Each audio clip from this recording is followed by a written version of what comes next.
बिस्मिल्लाहिर्रहमानिर्रहीम। शुरू अल्लाह के नाम से जो बड़ा मेहरबान नहायत रहमत करने वाला है। Welcome to my topper student channel.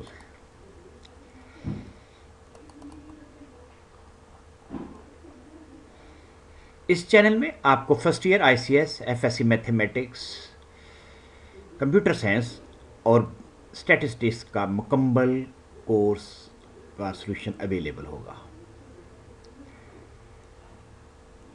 अगर आपने यूट्यूब पे माई टॉपर स्टूडेंट का सर्च करना हो तो इस वर्ड को यूज़ करें, माई टॉपर स्टूडेंट, तो आपको माई टॉपर स्टूडेंट चैनल मिल जाएगा। आपने सब्सक्राइब के बटन को क्लिक करना है ताकि आइंदा आने वाले हर क्वेश्चन का नोटिफिकेशन आपको आ जाए।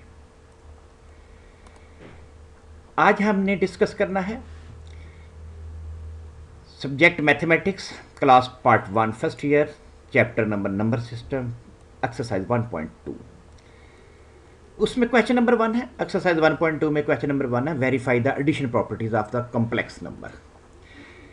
सबसे पहले तो हमें कॉम्प्लेक्स नंबर का पता आना चाहिए। कॉम्प्लेक्स नंबर मैथमेटिक्स में एक ऐसा नंबर होता है जिसके दो हिस्से होते हैं, एक रियल पार्ट होता है, एक इमेजिनरी पार्ट होता है। जिस तरह हमारे पास आमतौर पे जो कॉम्प्लेक्स नंबर है वो z से शो करते हैं। z किसके बराबर होता है? x plus iota Y. X plus iota Y, X real part होता है और y जो है वो इमेजिनरी पार्ट होता है।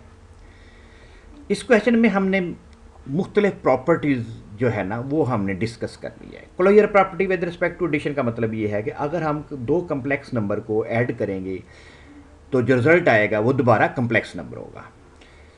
चलिए हम देखते हैं। एक हमारे पास कम्प्लेक्स नंबर z1 है जो कि x प्लस एओटा वाई के बराबर है, दूसरा हमारे पास u प्लस एओटा वाई के बराबर है। जब हम कम्प्लेक्स नंबर को ऐड करते हैं तो हम रियल पार्ट को रियल पार्ट में ऐड करते हैं और इमेजिनरी पार्ट को इमेजिनरी पार्ट में ऐड करते हैं। z1 प्लस z2 जब लिखेंगे तो हम क्या लिखें? x plus iota Y plus u plus iota Y. अब हमने रियल पार्ट को रियल पार्ट में ऐड कर देना। x रियल पार्ट है, y रियल पार्ट है, x प्लस u आ जाएगा। x रियल पार्ट है, u रियल पार्ट है तो x प्लस u आ जाएगा। Plus similarly y imaginary part है और हमारे पास यहाँ पे v इमेजिनरी पार्ट है तो हमारे पास आ जाएगा v प्लस v आ जाएगा। ठीक है। अब हमने associative property with respect to addition check करनी है। Associative property with respect to addition, दो हमारे पास प्रॉपर्टी, तीन हमने कम्प्लेक्स नंबर लेने हैं ताकि हम ये जो प्रॉपर्टीज़ हैं with respect to addition complex number के लिए उसको हम सेटिस्फाई कर सकें। z1 हमारे पास है a plus aorta b, z2 हमारे पास c plus aorta d, z3 हमारे पास है e plus I F. a b c d e f जो है तमाम रियल नंबर्स हैं।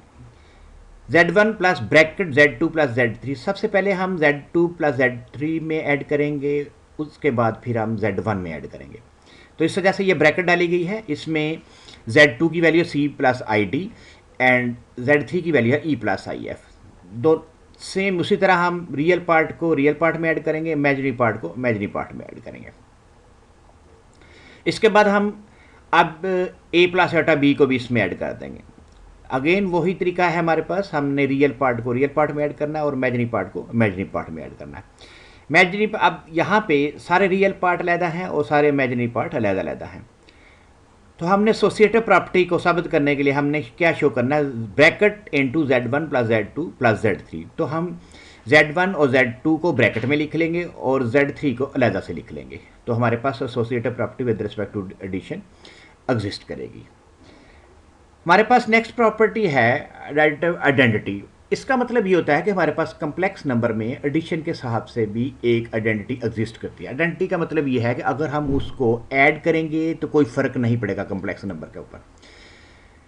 0 प्लस 0i हमारे पास एक कम्प्लेक्स नंबर की फॉर्म है जो कि हमारे पास identity with respect to addition है। जब हम इसको किसी भी कम्प्लेक्स नंबर में ऐड करेंगे तो उस पर ऊपर कोई फ़र्क नहीं पड़ेगा क्योंकि 0 plus a equal to a होता है and 0 plus b equal to b होता है। इसका मतलब ये हुआ कि हमारे पास आइडेंटिटी एग्जिस्ट करती है with respect to addition. Fourth property हमारे पास है जी इन्वर्स प्रॉपर्टी है, एडिटिव इन्वर्स प्रॉपर्टी। इसका मतलब ये है कि हमारे पास हर कम्प्लेक्स नंबर का एक इन्वर्स भी मौजूद है। किसके हिसाब से? एडिशन के हिसाब से। इन्वर्स से मुराद ये है कि जब हम एक कम्प्लेक्स नंबर को दूसरे कम्प्लेक्स नंबर में ऐड करेंगे तो हमारे पास 0 0 आना चाहिए, 0 + 0 एटा आना चाहिए। 0 + 0 एटा क्यों आना चाहिए? क्योंकि हमारे पास ये एडिटिव आइडेंटिटी है। एडिटिव आइडेंटिटी का मतलब ये है कि हम किसी में कम्प्लेक्स नंबर इसको ऐड करेंगे तो कोई फ़र्क नहीं पड़ेगा। जिस तरह हमारे पास -a - b i एक कम्प्लेक्स नंबर है, जब हम a + (b) + a - (b) को ऐड करेंगे तो रियल को रियल में ऐड करेंगे और इमेजिनरी को इमेजिनरी में ऐड करने के बाद हमारे पास आ जाएगा 0 + 0 एटा। इसका मतलब ये हुआ कि हमारे पास कम्प्लेक्स नंबर में एडिटिव इन्वर्स भी मौजूद होता है। नेक्स्ट हमारे पास प्रॉपर्टी है commutative property with respect to addition. इसका मतलब क्या होता है? इसका मतलब ये होता है हमारे पास हम दो कम्प्लेक्स नंबर को ऐड करें, z1 + z2 करें या z2 + z1 करें तो दोनों सेम होंगे। इसको देखते हैं हम किस तरह हम इसको एक्सप्लेन कर सकते हैं। z1 हमने लिया है a + (b) और z2 लिया c + (d), दोनों कम्प्लेक्स नंबर हैं। तो z1 + z2 a + (b) + c + (d। अब सेम उसी तरह रियल पार्ट को रियल पार्ट में ऐड करेंगे और इमेजिनरी पार्ट को इमेजिनरी पार्ट में ऐड करेंगे। a + c है तो हम इसको c + a लिख सकते हैं क्योंकि हमारे पास जो एडिशन है वो कम्यूटेटिव होती है। सिमिलरली b + d को d + b लिख सकते हैं। तो ये c + id हमारे पास क्या है? z2 है सेकंड कम्प्लेक्स नंबर और a + (b) हमारे पास सेकंड कम्प्लेक्स नंबर है, first complex number. Therefore addition of the complex number is commutative. Commutative से मुराद है कि z1 + z2 = z2 - z1। तो ये हमारा क्वेश्चन था, क्वेश्चन 1 एक्सरसाइज 1.2 का।